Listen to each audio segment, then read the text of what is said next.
We're going to talk about corporate formation in this area. There are different types of corporation: subchapter S corporation and a C corporation.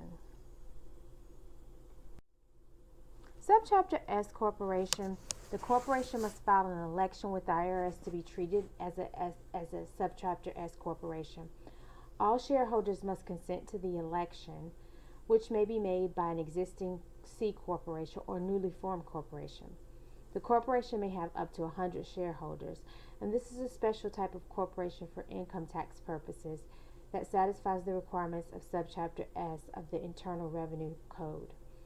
The effect is that the corporation will not pay federal income tax at the entity level, and all income will be treated as directly received by the shareholders, without regard to whether the income was actually distributed to the shareholders or not.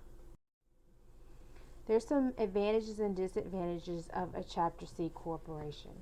It has limited liability, unlike a partnership and a general partnership and a sole proprietorship.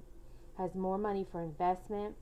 The size is usually larger. There's perpetual life, and there's easy change in ownership with the shareholders, and that doesn't affect the existence of the corporation. It's easy to get talented employees, and there's a separation of ownership and management. The board of directors, through the officers, manage the corporation in most cases, and it's owned usually by the shareholders. Disadvantage is that there's a lot of paperwork that has to be done. There's also double taxation. There is taxation of the corporation and taxation if income is given to the shareholders as dividends. So 2 tax returns have to be filed. The size can be a disadvantage also. It's difficult to terminate or end a corporation because of the perpetual life advantage. There can be a conflict with the stockholders and the board of directors. And there's an extensive initial cost with forming a C corporation. Corporations are organized under state law, and you have to comply with state provisions. For corporations, they have separate status as a artificial person, and so it's different. The corporation has its own entity or distinction from shareholders. There's extensive statutory reporting and record keeping that's required with a corporation. Corporate existence usually begins upon the filing of articles of incorporation. Unless the corporate veil has been pierced, the corporation is an artificial person. The courts consider to be the most important things in determining whether there is a need to pierce the corporate veil the following: if you have a failure to observe corporate formalities, that would be support for piercing the corporate veil. There's an exercise of control of the corporation by a controlling shareholder, and the corporation is undercapitalized or underfunded. That would be potential grounds for piercing the corporate veil. If you pierce the corporate veil, then now the corporation is not a separate entity or artificial person in and of or apart from the shareholders, which means that if the corporate veil is pierced, the shareholders will be personally liable, but it rarely will happen. A corporation, again, is an artificial person that's created by the government and granted certain powers. It exists in the eyes of the law as a distinct legal person. Corporation's property is not owned by the shareholders. It's owned by the corporation. A corporation is recognized under state and federal law as a person and enjoys many of the same rights and privileges as natural persons who are U.S. citizens enjoy. A corporation is a citizen of any state where it's incorporated, and also a state where it has its principal place of business. A corporation can be liable for torts that it commits and also criminal acts that it commits. And these include acts that are committed by obviously the agents or officers of the corporation within the scope of their employment. Corporations possess both express and implied powers. The express powers are found in the following places that can come from the U.S. Constitution, state statutes, the articles of incorporation, bylaws which provide the rules and regulations of the corporation, and any resolutions of the board of directors. Corporations' implied power are certain powers that arise when a corporation is created. Barring express constitutional, statutory, or charter prohibitions, the corporation has the implied power to perform all acts reasonably appropriate and necessary to accomplish its corporate purposes. Ultra vires means that the corporation has acted beyond its powers. In corporate law, acts of a corporation that are beyond its express or implied powers, again, are called the ultra vires acts. Corporations can be classified in several different ways. Domestic, foreign, and alien corporations. A domestic corporation is a corporation that is operating in its home state or where it's incorporated. A corporation that's formed in one state and operating in another state is a foreign corporation in that state where it's not incorporated. And a corporation is called an alien corporation in the United States when it's formed in another country and is doing business in the United States. A corporation can be a public or private corporation. A public corporation is one formed by the government to perform or meet some political or governmental purpose.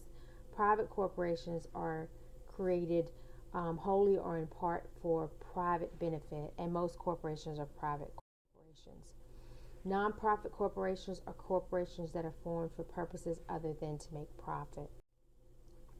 A closed corporation is one whose shares are held by members of a family or relatively few people. A closed corporation can be just one individual who has all of the shares of the corporation. A closed corporation has a single shareholder or a closely knit group like a family who usually will hold the positions of the directors and the officers. So in a closed corporation, unlike most corporations, a closed corporation, you may have the owners actually managing also the corporation. So management of a closed corporation usually will resemble a sole proprietorship or a partnership. Corporate formation. Corporations generally come into existence through two steps: the preliminary organization and the promotional undertakings, and also the legal process of incorporating. So you may have an incorporator and also promoters who take part in that preliminary organization and promotional undertaking for the corporation. The promotional activity, so this occurs before a corporation becomes reality. People will invest in the proposed corporation as subscribers, and contracts are frequently made by the promoters on behalf of the corporation. Promoters are those who themselves or for others take primary steps in organizing a corporation. As a general rule, a promoter is personally held liable on pre-incorporation contracts. However, once the corporation is formed, the promoter remains personally liable until the corporation assumes the pre-incorporated contract by novation. A corporation is not held liable on a contract by its promoters for the benefit of the corporation unless the corporation takes some active or affirmative steps to adopt the contract. This action can be shown through express words of adoption or may be shown by some type of conduct or acceptance of the contract's benefit, which will be conduct. The promoter remains liable even if the corporation becomes liable unless some type of novation exists. Steps in incorporating: preparing and executing pre-incorporation agreements or subscription agreements, preparing and filing the articles of incorporation, preparing the bylaws, holding of organizational meeting of shareholders and directors, registering as a foreign corporation in other states where required, establishing books and records for the entity, issuing stock, and filing of reports required, such as an annual report. Choosing a corporate name. So you'll select a corporate name, and when you do, you need to assess the feasibility of the chosen name, and then you can put the name into use. Once you determine that there's not a problem with the name, and determine the feasibility of the name, you may want to check the telephone books, the Register of Deeds, Secretary of State's office, business directories, city directories, Chamber of Commerce lists, or even hire a lawyer to help with that process, and then a trademark check may need to be done. The exact procedures for incorporating differ among different states, but the basic requirements tend to be the same. The primary document that's needed for incorporation is called the Articles of Incorporation. The choice of the corporate entity's name has to be approved by the state to make sure that there's no duplication or deception. The Articles of Incorporation include the name of the corporation, the number of shares of stock the corporation is authorized to issue, the street address of the corporation's initial registered office and the name of its registered agent, the name and address of each of the incorporators.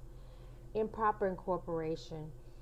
The process for incorporating is very specific. If it's not followed precisely, others may challenge the existence of the corporation. And to prevent the injustice, courts will sometimes attribute corporate existence to an improperly formed corporation by holding it to be de jure corporation or de facto. In some circumstances, corporation by estoppel may also occur. De jure and de facto corporations. In the event of substantial compliance with all of the conditions required to incorporate, a corporation is said to be de jure existence in law, which means that there's only a small minor defect. Like, for example, the Articles of Incorporation list an incorrect address. A de facto status means that the corporation's existence cannot be challenged by third parties except the state. Corporations fail to hold an organizational meeting would be a example of a de facto. Necessary requirements. A valid law exists under which a corporation could have been properly incorporated. An attempt to organize the corporation has been made in good faith. A genuine attempt to organize in compliance with statutory requirements has been made, and corporate powers have been used. And so that's something to think about here. If an association that is neither an actual corporation nor de jure or de facto corporation holds itself out as being a corporation, it may be stopped from denying corporate status in a lawsuit by a third person who relied on that corporation holding itself out. The bylaws of the corporation are the rules and regulations that are enacted by a corporation to govern the affairs of the corporation and its shareholders, directors, and officers. Usually adopted by shareholders, but also can be adopted by the directors of the corporation.